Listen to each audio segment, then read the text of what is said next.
Okay, welcome back to Daily Driven Alpha. Today I'm just going to take you through a little bit of what we've done here so far as setting the front end of the engine up. We've also done the pistons, and by default we've put in the crankshaft and done all the bearings.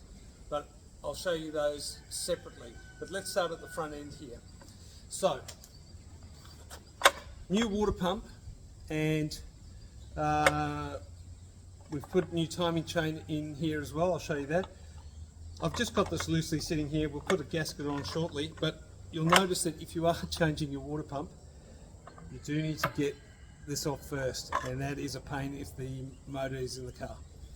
Brand new water pump from Classic Alfa, worth the investment, helps with the performance of the engine, keeps the car a lot cooler, and if yours is a little tired, well worth the effort. Right, let's have a look at what we've done here now. We've got the front timing chain cover. I'll put the fuel pump back on it. That may have to come back off when I put the distributor in, but we'll see. So, what have we lost there? We've lost a thrust washer, which fits here on your top timing chain. Better not lose that. Right, so we've cleaned this up. New O-ring here for the distributor. Don't forget this. This is not a normal O-ring. It's sort of like a squared off flat O-ring for your water jacket. Comes out of here. And we put a new O-ring down the bottom here for the oil. The last one was hard. We've also put in the higher spec front seal. Easy to put in, just squared it up. I just took a nylon hammer and actually just dollied it around and just flattened it in. You know, you don't have to press these in. Spend the money, buy the better quality seal. You know, these things leak at the best of times, so give yourself the best shot. Right, so that's that. New timing chain set that we bought. The bottom one, you know, I've heard people carry on about this. It's not that hard. This slides off together, and all you have to do is put the bottom cog and the top cog in very closely together. Let the teeth sort of mesh in to give you as much distance as possible, and then just gently sort of wheel the cogs in and feed the chain around until they go in, and then just line it up with your keyway and slide it on. Once again, don't forget your little thrust washers that you need.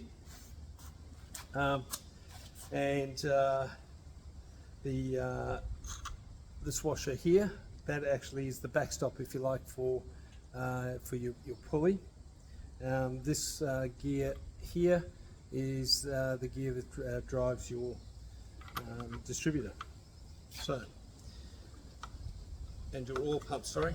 So there you go. Get that back on there before I lose it.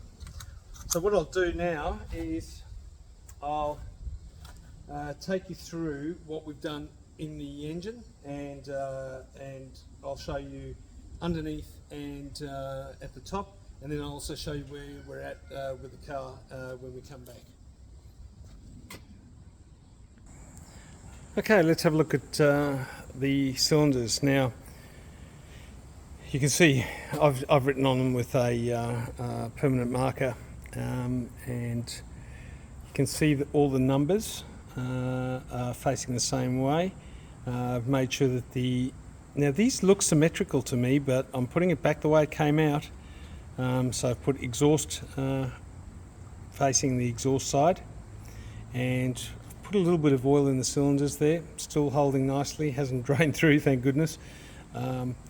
And we did all our gapping. Some of the gaps were a bit out of spec. I spoke to an engine builder friend of ours. He said, don't worry about it.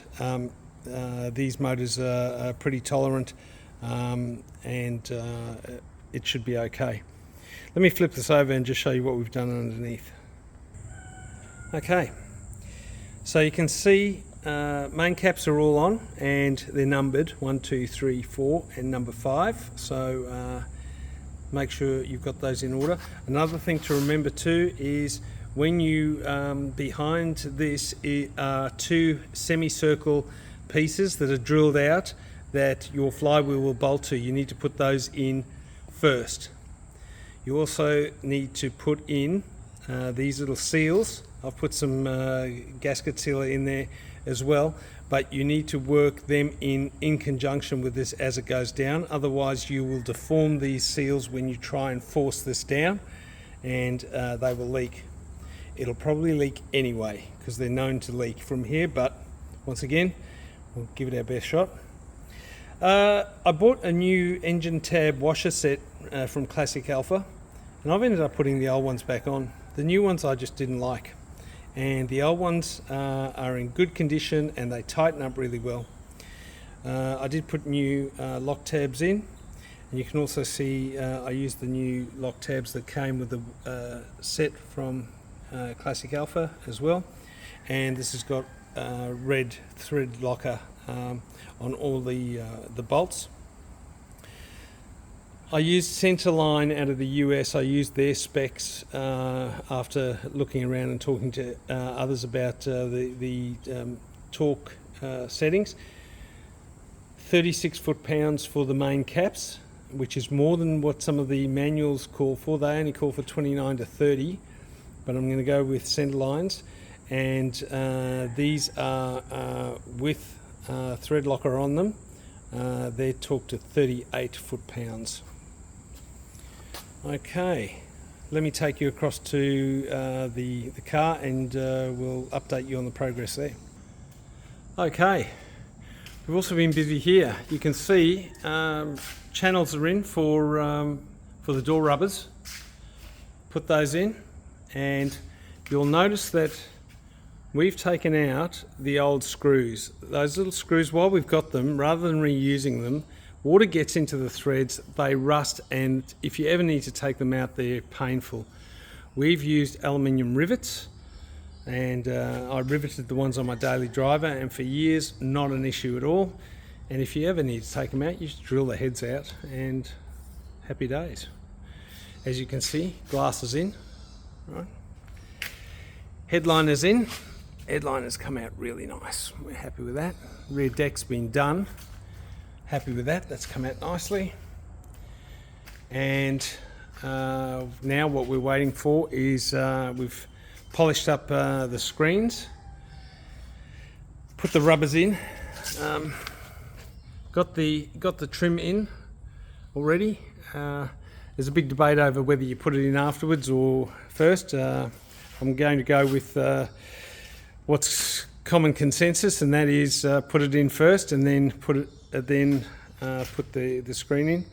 And you can see we've already put a little bit of cord into the seal, so that as we put it in and we press down, we can start to pull this cord back, and what that does is it opens the flange of the rubber and allows it to sit down against the seam here and all the way around as you go. So you need someone from the outside pushing down and putting pressure on the windscreen, then you need to be on the inside pulling that out slowly and working your way around. It is painful, but it can be done.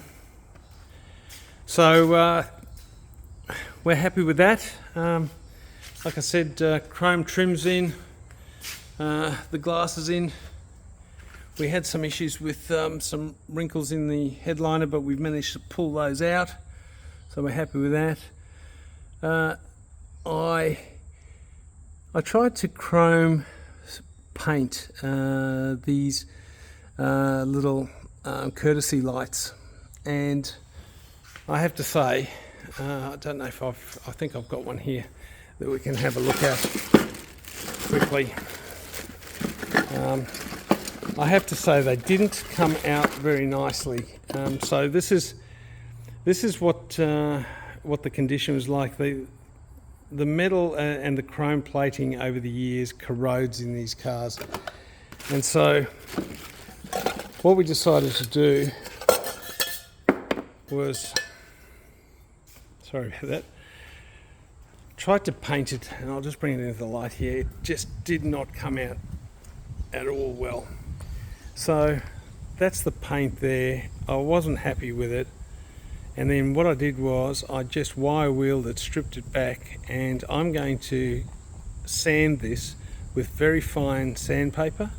You can already see the reflection there, and then I'm going to buff it and polish it and leave it as polished aluminium, and I think that's going to look a lot better than any sort of paint finish that you can do. So that's another little time-consuming job, but you know, it all counts. Right, so as you can see, we've been into it, and engine's coming along nicely. We're happy with that. The head's waiting for it to go on, but first of all we'll make sure we've got all this done right. We did check all our gaps with our bearings. It is fairly tight to turn. I mean, it does turn, but bearing in mind there's no lubrication apart from assembly lube, and I guess those new rings are scraping up and down the inside of the cylinders, which we have oiled. But that's our progress.